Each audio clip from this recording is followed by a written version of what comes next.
I hadn't intended to do a talk at TEDx Brixton. Just emailed Stephanie and said, I love that you're doing a TEDx in my hometown. Can I help? And then I coached as a speaker coach 2 years running. And then she said, well, you've just written a book. Do you want to pitch a talk? So I did. And they said yes. But at that point, this is where I did some work.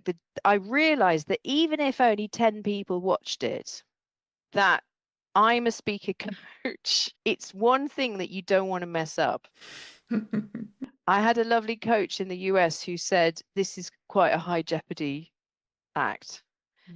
And so what that meant was that I did a lot of work to get the message really honed. And then I found, and I think this is the thing for anybody thinking of doing one, I found this prop, which is a man's torso shaped like a chest of drawers by a maker called George, who was in Peckham randomly. We just found him on the internet.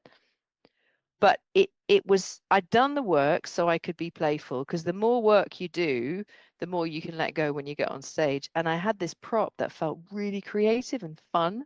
One of the coaches, I worked with a stand-up comedy director, and he was like, ditch that prop, which was probably good advice on one level, but I had this deep instinct that it was giving me a feeling of playfulness and fun, so I fought for it.